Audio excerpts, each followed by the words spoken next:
আমি আছি Asad gate Talukdar feeling স্টেশনে, যেটি আপনি নিশ্চয়ই দেখাচ্ছিলেন তখন, যেখানে তেল দিচ্ছিল, মূলত গ্রাহকরা তেল দিচ্ছিলেন বা জ্বালানি নিচ্ছিলেন। এখন বরং দেখাতে চাই জ্বালানি নেওয়া বন্ধ যে ফিলিং স্টেশন রয়েছে সেটি। আপনি দেখতে পাচ্ছেন এখানে দীর্ঘ কয়েক ঘন্টা ধরে অপেক্ষা করছেন অনেক গ্রাহক। তারা এসেছেন মোটরসাইকেল এবং ব্যক্তিগত গাড়ি সহ বিভিন্ন যানবাহন নিয়ে, কিন্তু এখনও দেওয়া শুরু হয়নি। যদিও এই পাম্পটিতে বলা হচ্ছে সন্ধ্যা 6টার পর যখন জ্বালানি আসবে সেই তারপর চাহিদা মতো তাদের জ্বালানি দেওয়া হবে। তবে রেশনিং কথা যেটি বলছেন সেটি এখনও বলবৎ রয়েছে।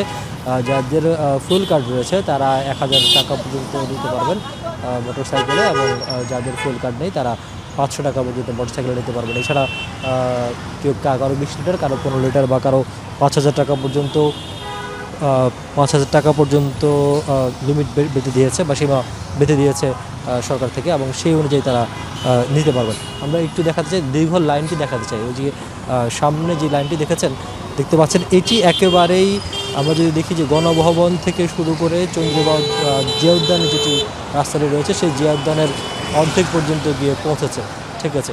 এবং এটির পাশাপাশি আমরা উল্টো দিকে দেখাই বাংলাদেশ সার্ভিস স্টেশন রয়েছে, সেখানে তারা দিচ্ছেন এবং সকাল থেকে তারা যারা দিচ্ছেন তারা যদি বলছেন যে জ্বালানি থাকা সাপেক্ষে রাত 12টার দিকে তাদের ফিলিং স্টেশন সেটি চলবে, এবং সেইখানে সরকার যে বিচার সীমা রয়েছে সেই সীমা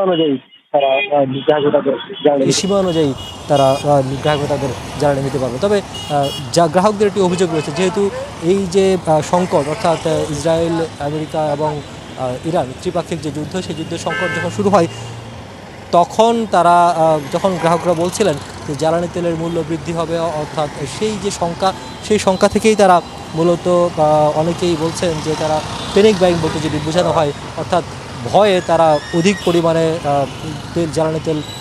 জ্বালানি সংগ্রহ করেছেন, এবং তারপর পরে মূলত দীর্ঘ লাইন তৈরি হয়েছে জ্বালানি ফিলিং স্টেশনগুলোতে, এবং তারপরে এই সংকটের শুরু, এবং সেই যে লাইন শুরু হলো প্রায় 1 মাসের বেশি সময় ধরে, সেই লাইনটি আর কমেনি। এবং অনেকেই বলছেন যে পরিমাণ জ্বালানি মজুদ রয়েছে, প্রায় কাছাকাছি পরিমাণ অবৈধ মজুদদার থেকে উদ্ধার করা হয়েছে বা অবৈধ মজুদ হয়েছে বা পাচার হয়েছে, সেই সংখ্যাও করেছেন যারা গ্রাহক রয়েছেন তারা। আর এই যে সংখ্যা, সেই সংখ্যাটি একেবারে খুব বেশি যে অমূলক তাও নয়, কারণ এরই মধ্যে যে পরিমাণ জ্বালানি উদ্ধার করা হয়েছে অবৈধ মজুদদারের কাছ থেকে, সুতরাং সেই সংখ্যাটিকে আরও বাড়িয়ে তুলেছে।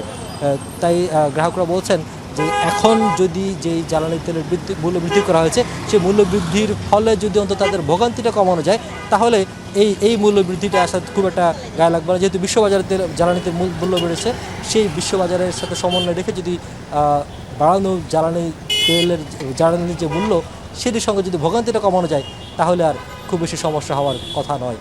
অনেক ধন্যবাদ রিয়াজ, আসাদ গেটের খবর আমাদের জানানোর জন্য।